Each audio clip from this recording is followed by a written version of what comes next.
There's a place tucked deep in the Utah desert that's been stirring chaos for decades. Some swear it's the most unexplainable hotspot on Earth, while others dismiss it as a well-crafted illusion. But here's what sets this story apart from the usual ghost tales. It was desperately investigated. Scientists, engineers, and even the US government tried to unpack this mystery. They were logging data, running experiments, and trying to make sense of the impossible. And what they uncovered wasn't just unusual. It challenged the very boundaries of what we think is real.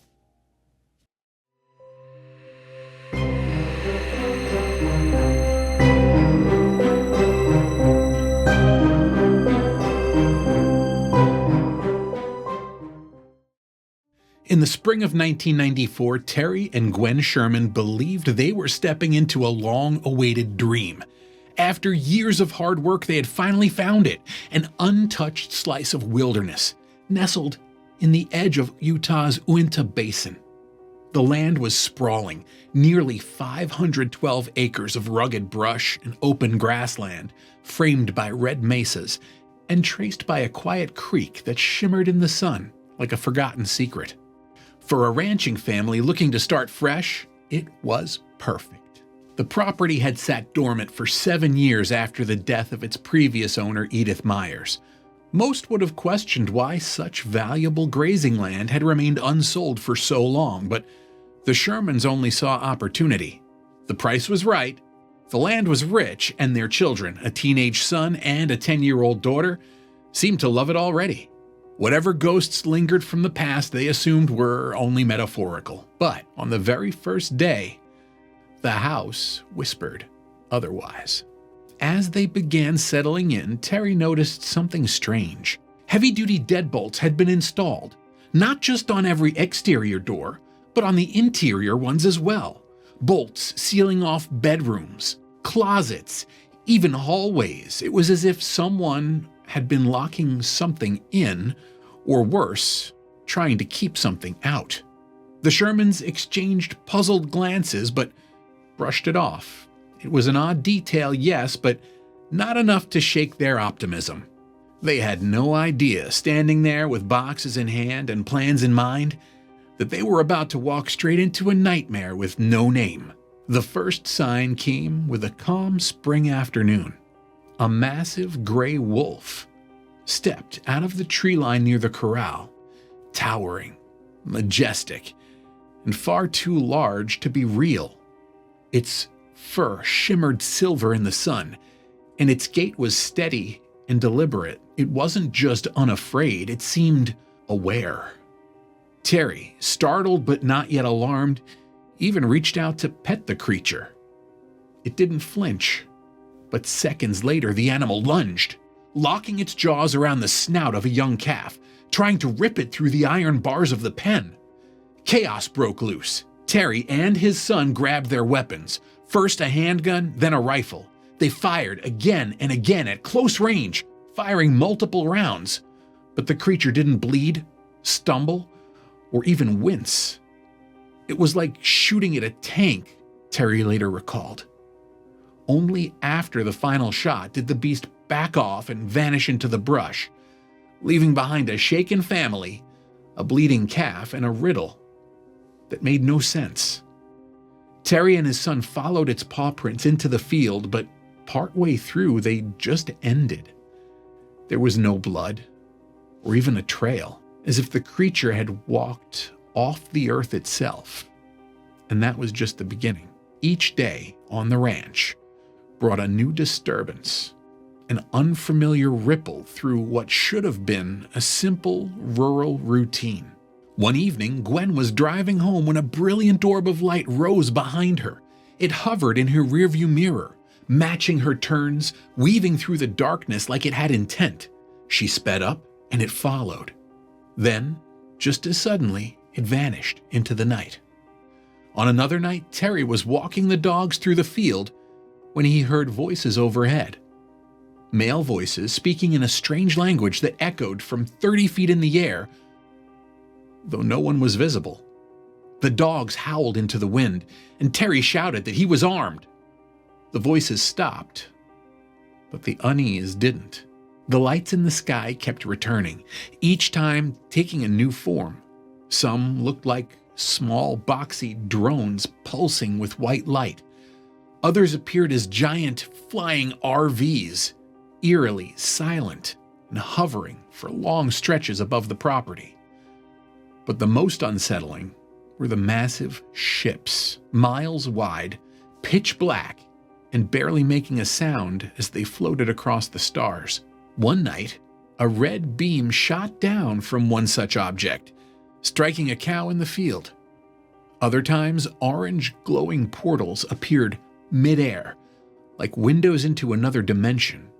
Through one of them, the Shermans believed they saw a craft pass through, entering this world from wherever the other side might be. They captured 2 sightings on video, desperate to prove that the terror wasn't in their heads. But even the footage didn't make the events easier to process. On the ground, signs of intrusion were just as baffling. Perfectly circular patterns appeared overnight in the grass. 8-foot rings arranged in precise geometric formations. Soil depressions would be found in random places, 3 feet wide, shallow, but compressed in a way that suggested weight, not weather. There were never any footprints, never any tire tracks. It was as if something descended, left its mark, and vanished before the wind could blink. Then came the livestock losses. Within 18 months, the Shermans lost nearly 20% of their herd. 4 cows vanished entirely, as though lifted off the planet. No blood, no bones, no trace. Others were found dead in states that defied reason. One had a single, surgically perfect hole carved into its eyeball, but no other damage.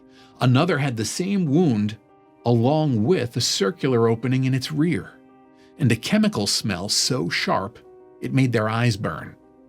One cow died after running in circles for hours, clearly panicked, pursued by glowing orbs that flickered just above the ground. It dropped mid-gallop and never moved again. Then there were the dogs. Late one night, 3 bright blue orbs appeared near the tree line. They hovered close to the ground, darting and weaving like they were playing. The Sherman's dogs gave chase, barking furiously into the dark. Then came the yelp. Then silence. Terry called for them for hours, but by morning all he found were greasy black stains in the dirt. Ash, embedded into the ground. His dogs were simply gone, burned or vaporized by something not of this world. From that night on, their new puppy never stepped outside after dark. Inside the house, the strangeness turned intimate. Objects disappeared and reappeared in places no one had touched. Groceries were unpacked and then somehow restored to the bags, or even back onto store shelves. Doors were slammed and knives vanished.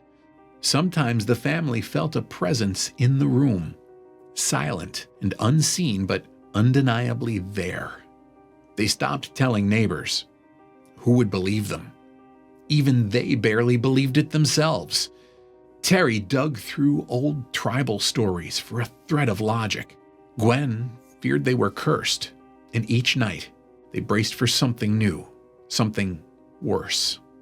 Finally, in June of 1996, after 18 months of mounting fear, the Shermans broke their silence.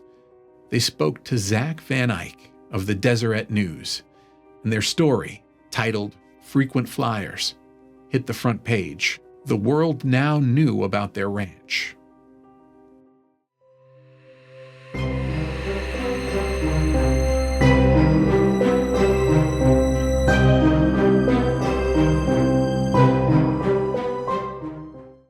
Long before the Shermans, before any modern claim of ownership, this corner of Utah was already marked and feared. It was a place that lived in shadows, tied to legends older than you can imagine. And it all begins with one word: Skinwalker. In Navajo folklore, a skinwalker isn't just a shapeshifter. It's a witch, a cursed being who turns into an animal by wearing its skin, a creature that abandons the path of healing and turns toward destruction. They don't walk among others. They haunt them. And they're not something you talk about lightly. In fact, most Navajo won't even say the word aloud. To speak it is to draw attention. So how did a Navajo legend take root on a land hundreds of miles away from the Navajo Nation? That's where things get murky and far more disturbing. In the mid-1800s, the United States was pushing westward, and tribes across the nation were caught in the crossfire. The Navajo and the Ute, longtime rivals, were pulled deeper into conflict. The Ute allied with the U.S. Army, even serving as scouts in campaigns led by Kit Carson, campaigns that devastated the Navajo population. This led to forced relocations, brutal marches, and broken families. The trauma left scars, not just on land, but in the stories passed down through generations. According to some Navajo oral accounts, this betrayal didn't go unanswered. A shaman, in a final act of desperation and fury, cast a curse on the Ute territory, a curse that would summon the Skinwalker, a shadow to roam the land and never rest. And Skinwalker Ranch sits almost precisely along the rumored path of that curse. But here's where the ground starts to shift beneath our feet. The Ute themselves don't confirm this story. Betsy Chapus, a cultural leader within the tribe, laughed when asked about it. She admitted there was bad blood in the past, but the curse was something she'd never heard of. Likewise, Navajo representatives remain tight-lipped. They acknowledge the existence of Skinwalker legends, yes, but deny any direct tie to this specific place. But that doesn't mean their stories are any less haunting. Their legends speak of a different kind of darkness, malevolent spirits that cling to specific places, like echoes that refuse to fade. Certain stretches of land, especially around water, were known to be tainted, believed to be what they called reservoirs of negative power. And that wasn't just a metaphor. In Ute tradition, these areas were not merely unlucky, they were dangerous, places where evil didn't just linger, it waited. Water in particular held an eerie weight. It wasn't just sacred, it was volatile. Ute stories warned of spirits rising from beneath the surface, dragging the unsuspecting into the depths, as if the water itself had a memory and a grudge. Nestled on land that borders Skinwalker Ranch, Bottle Hollow Reservoir was created in 1970 under federal mandate. To an outsider, it may seem like nothing more than a man-made lake. But to those familiar with the area's deeper history, it feels like a decision made without understanding, or maybe without care, because once the water settled in, so did the strangeness. Over the decades, both Ute residents and non-indigenous locals began reporting bizarre phenomena around the reservoir, including things they saw with their own eyes but couldn't explain. In 1998, someone reported a large flaming orb plummeting from the sky and disappearing beneath the surface of the reservoir, without a splash. Then, in 2002, the stories took a stranger turn. A glowing blue-white sphere of light was seen diving into the water and vanishing. But seconds later it re-emerged, but not as a ball, but as something else entirely. Witnesses described it as a shimmering, belt-shaped shaft of light. It hovered, danced in midair with an unnatural grace, then zipped across the sky and vanished just below the ridgeline known as Skinwalker Ridge. To the Ute, this wasn't simply science gone unexplained. It was familiar. These were water spirits they'd been warning about long before satellites ever flew overhead. And whether or not you believe in spirits, legends have a strange way of preparing people for the inexplicable. The deeper you look, the more it becomes clear this basin didn't suddenly become strange. It always was. By the end of the 20th century, this reputation had rooted itself in the soil. There wasn't just one ghost story or scattered folklore. There was a pattern, a pulse, something that connected each sighting like threads in a web too large to see all at once. And this web stretched back further than most realize. In fact, the first written accounts of something unusual in the Uinta Basin date all the way back to 1776. That year, a Spanish missionary and explorer named Silvestre Velez de Escalante passed through the area on an expedition. He didn't speak of monsters or spirits, but in the quiet of night, he and his men saw fireballs streaking through the sky, unexplained and impossibly bright. They noted them on their records and moved on, unaware they had just added one of the first documented chapters to a centuries-long mystery. And these sightings, they never stopped. They simply evolved. By the mid-20th century, the weirdness had become so routine that people stopped brushing it off. A local science teacher named Joseph Jr. Hicks made it his mission to document the strange tales that had become part of daily life in the Uinta Basin. He didn't chase headlines. He collected stories, first-hand accounts from ranchers, townsfolk, and travelers who had all seen something they couldn't explain. Hicks cataloged dozens of sightings, floating lights, metallic crafts, screeching sounds without a source, creatures with eyes that didn't belong. By the time he partnered with Dr. Frank Salisbury, a biologist and physicist, the stories had grown into something impossible to ignore. Together they published a book that pulled all these accounts into one place, coining a term that would define the region, UFO Alley. It was a quiet kind of fame, the kind that lived in whispers and margins. But it was there. And yet, through all this, the strangest part might be what didn't happen. Because while the surrounding basin buzzed with strange energy, one spot, Skinwalker Ranch itself, remained quiet, undisturbed, almost like it was waiting. The Myers family had owned and lived on the property for over 60 years. Kenneth and Edith Myers built their lives there, starting in the 1930s. They raised livestock, expanded the land, and by every available account, their days passed without any sign of the bizarre. Garth Myers, Kenneth's brother, would later insist that nothing, unequivocally, absolutely nothing happened during those decades. No lights, no shadows, no stories to pass down, just work, sun, and the rhythm of ranch life, which, in light of what would soon unfold, makes their chapter all the more strange.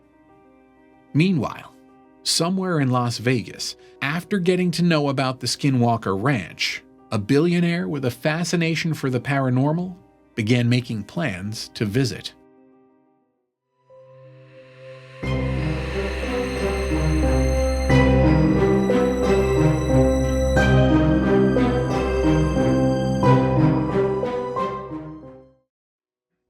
Robert Bigelow, a Las Vegas-based magnate known for building hotels in orbit and pouring fortunes into fringe science, had been watching.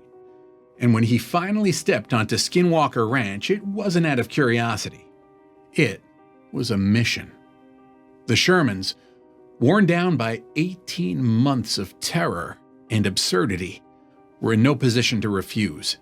Their dream had rotted into something unrecognizable, and Bigelow's offer of $200,000 for the entire property felt like a lifeline. In August 1996, they signed over the land and moved just 25 miles away. Close enough to watch from a distance, but far enough, they hoped, to escape whatever had plagued them. What had become a personal hell for one family was now about to be transformed into a controlled experiment in the unknown for another. Bigelow came armed not just with cash, but with a crew. He had already established the National Institute for Discovery Science, NIDS, a private research group designed to tackle the kinds of questions traditional science wouldn't touch: UFOs, consciousness, life after death, and most urgently, the mystery of this cursed stretch of Utah soil. Staffed by scientists with PhDs, engineers with decades of experience, and former intelligence operatives with sharpened instincts, NIDS was never a sideshow. It was a calculated attempt to apply cold logic and rigorous observation to events that had, until then, lived only in the realm of folklore and hearsay. The team moved into the Sherman homestead, transforming it into a base of operations. Cameras were mounted across the property, some hidden, others overt. Magnetic sensors were drilled into the soil. Infrared monitors swept across pastures that had once been silent, but now buzzed with suspicion.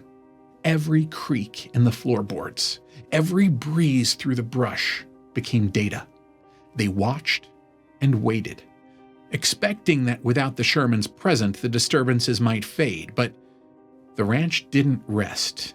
If anything, it shifted. What followed was a lesson in patience and misdirection. Colm Kelleher, a biochemist and one of NIDS's lead investigators, began to sense that whatever haunted the ranch didn't want to be caught. He likened it to a trickster, a force that enjoyed the game more than the outcome. Cameras failed at the exact moment something appeared. Batteries drained. The best sightings happened just outside the view of a lens, as if the phenomena were aware of how not to be seen. It was almost as if the land itself had intelligence, a sense of humor, or a set of rules that no outsider was meant to understand. But occasionally, the mask would slip. On the night of March 12, 1997, Kelleher and a colleague stationed themselves near the ridgeline, one of the many hot spots identified during the Sherman era. It was a moonless night, the sky ink black, the silence heavier than usual. Through night vision scopes, they spotted something, a faint light, glinting up in a tree. At first, it looked like nothing more than a reflection. Then the shape revealed itself. Perched 20 feet above the ground, stretched along a branch like it had grown there, was a massive humanoid figure. It didn't move or blink. It just watched. Two glowing yellow eyes looked directly into them through the scope. The creature's body was immense, its shape vaguely human but wrong in ways that weren't immediately visible, only felt. Kelleher, heart pounding, handed the scope to his partner and reached for his rifle. He fired, and the figure vanished into thin air. The only sign it had ever been there was a single deep footprint in the snow beneath the tree, 6 inches across, embedded with 2 sharp claw marks that extended from the rear, like a raptor's talon had brushed the earth. The print was too heavy, too deliberate, and the encounter too aligned with the Shermans' early descriptions to be coincidence. They too had seen hairy, hulking beasts, described them as Bigfoot-like, though their shapes always shifted and slipped through the edges of understanding. Was this thing a skinwalker? An alien? Or something older? No one could say. The ranch wasn't giving up its secrets easily, and the public, for the most part, didn't hear the details. At least not yet.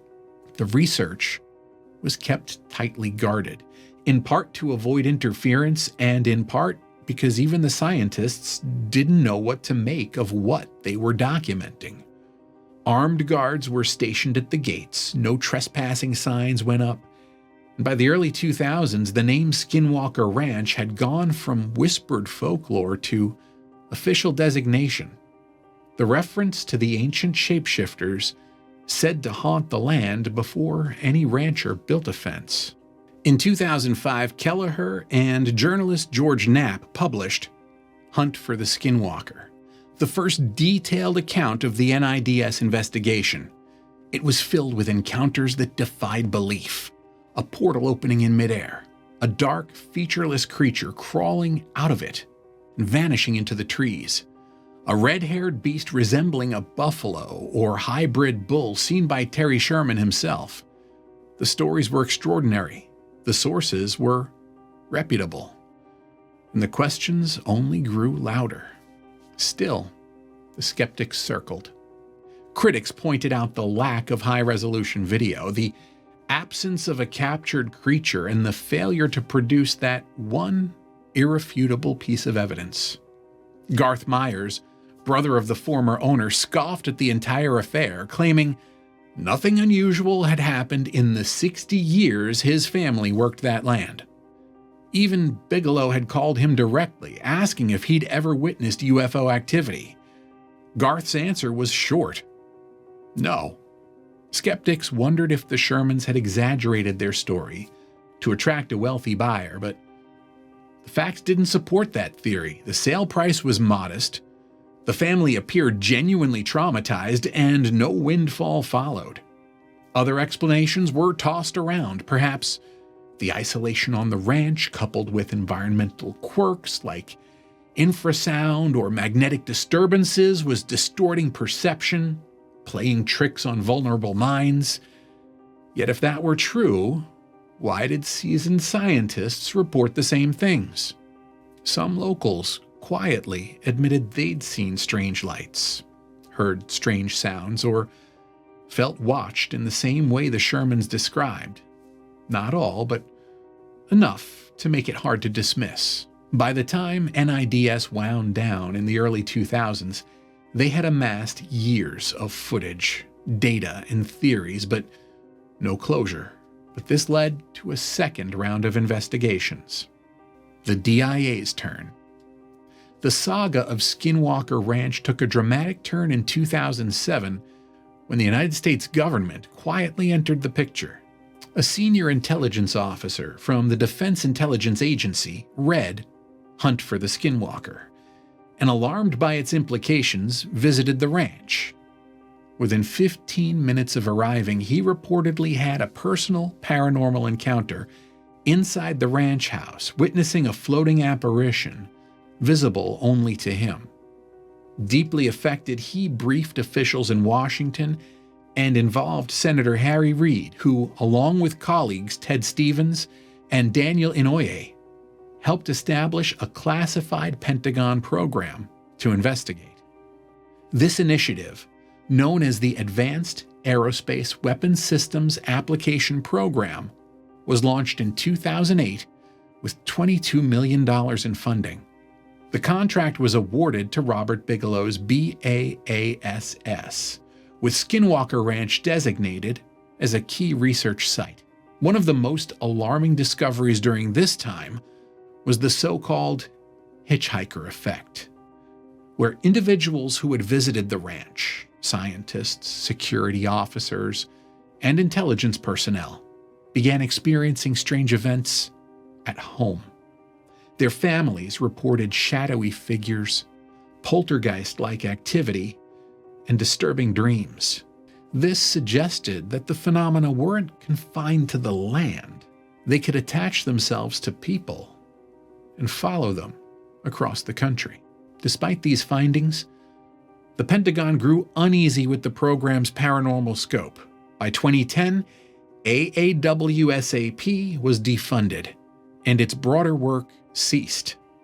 A smaller project, AATIP, continued, but focused strictly on military UFO sightings. Bigelow retained ownership of the ranch, but went silent.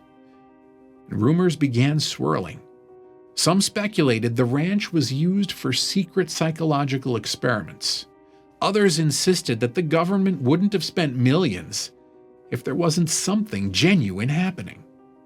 In 2017, the New York Times revealed the existence of the Pentagon's UFO programs, confirming that Skinwalker Ranch was central to these investigations.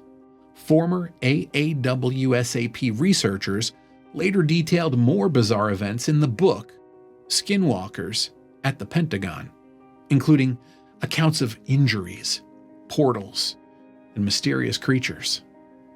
In 2016, Bigelow sold the ranch for $4.5 million to Adamantium Real Estate Holdings, later revealed to be owned by Brandon Fugal, a Utah real estate mogul.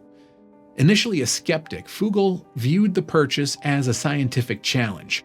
He assembled a team of physicists, engineers, and researchers and equipped the property with state-of-the-art monitoring systems. Under his watch, strange events continued. Radiation spikes, equipment failures, aerial anomalies, and personal sightings. To this day, no definitive answers have emerged, but Skinwalker Ranch remains the most instrumented paranormal research site in the world. With its history of government investigations, personal hauntings, and elusive phenomena, it stands as a place where science, folklore, and fear collide, offering hints, but never full explanations, for what truly lies beneath its surface. Today, Skinwalker Ranch stands as a paradox. It is perhaps the most famous haunted location that virtually no one can visit, not legally at least. It's a story supported by countless eyewitness accounts, photographs of anomalous lights, and documented animal deaths, but still lacking the kind of ironclad evidence that would satisfy a hardened skeptic. The result is a Rorschach test. People see in Skinwalker Ranch what they need to see, and to this day, Skinwalker Ranch sits at the crossroads of myth and empiricism. So what do you think? Is the Skinwalker Ranch a land cursed by the Navajo or the Ute, or by spirits much, much older than that? Or is it a hotbed of extraterrestrial activity? The location of an often used portal leading to places beyond our scientific capability to explore, at least so far. Post your theories in the comments below, and please click the thumbs up to let me know if you've liked this week's story. Have you ever had a paranormal experience? I've had two. And even still, I find myself always leaning towards skepticism. Share your paranormal experiences in the comments below. I'd love to hear about them, and let me know if you'd like to hear more about mine. And also, remember to subscribe, so you'll be able to come along next time on Fridays with Tony. See you then.